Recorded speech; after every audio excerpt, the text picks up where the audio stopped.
Hello and welcome to How to Solve a Rubik's Cube in 30 Seconds. This is part 3 of a multi-part series that's going to teach you how to actually solve the Rubik's Cube in 30 seconds. If you haven't watched part 1 and part 2 yet, I suggest you go back and watch them because this is a continuing solution on how to solve it.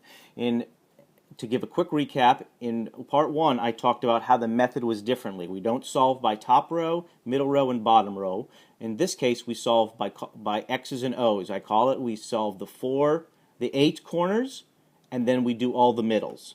To me, this is the only way to solve the Rubik's Cube in 30 seconds because it has the fewest number of moves and it allows you to study the cube more in the beginning so that you are more prepared to just move without pauses.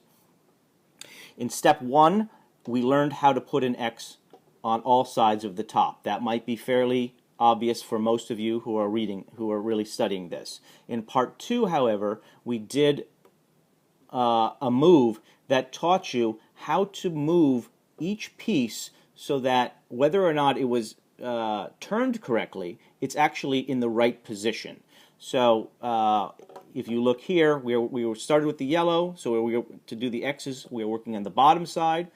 Yellow is the opposite side, so we're working on the opposite side of white, the yellow, and we have all 4 X's in the correct position, but they are not turned properly. For example, yellow, blue, orange is correct. Here is a piece that is yellow, blue, red, and it is yellow, red, and blue. It's just not turned properly. Here is yellow, green, red. It's in the right position. It's just not turned properly, and same thing here. Now, if you don't know how to move pieces around to get them in the right position, that's what part 2 is about.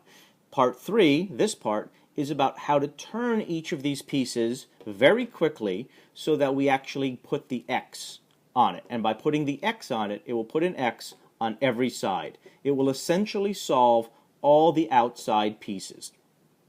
And then at that point, we are moving on to only middles. If you're going to solve a Rubik's Cube in 30 seconds, steps 1, 2, and this part 3 literally need to be done within 10 seconds. And as you've seen in parts 1 and 2, so far there's been very few turns, so that if you knew what you were doing, it is absolutely possible to do so. And that's why we do the X's and O methods.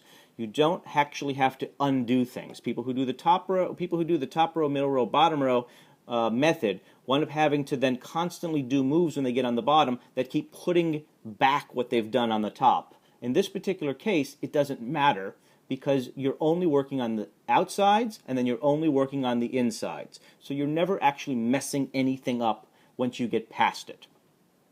Okay, so we've done our X's, we're on our bottom.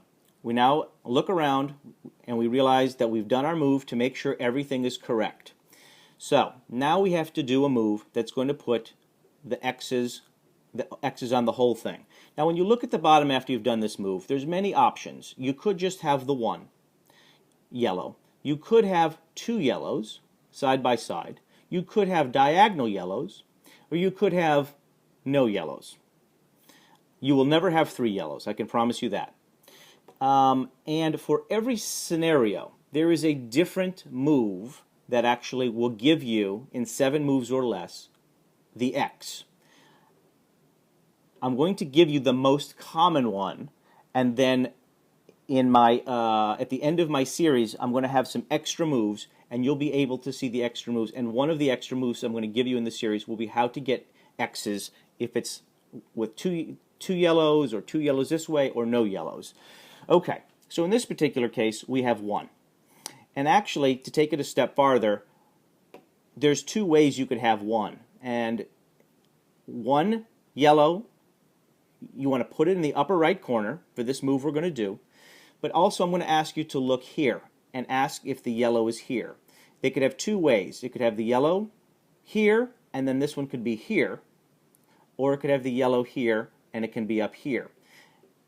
There's actually 2 separate moves for that. And again, if you're really going to get down to being able to solve a Rubik's Cube in 30 seconds, you need to know the difference. In this particular case, since it's on the top, we're going to do the move that creates an X on all sides.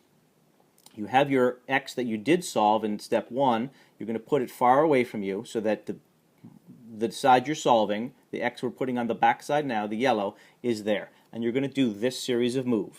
You're going to go 1 on the top, 2, 1 back on the top, 1 more this way, 1 more back on the top, 1 more on the face again, and 1 more back. What do you see? An X. And now if you look, you'll notice we have an X on every side. Okay? If you think about what we've done basically 2 7 moves plus the beginning of getting the X on the top side. All in all, we've done less than 20 moves, which is easily something that can be done in 10 seconds, and we've put an X on every side. We've essentially solved half of the Rubik's Cube in 10 seconds.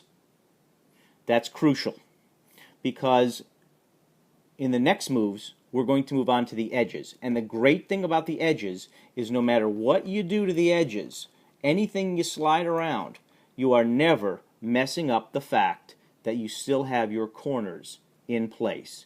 You're going to be moving the middles around, you're going to be moving the edges around, but you are never actually moving one or these without the other.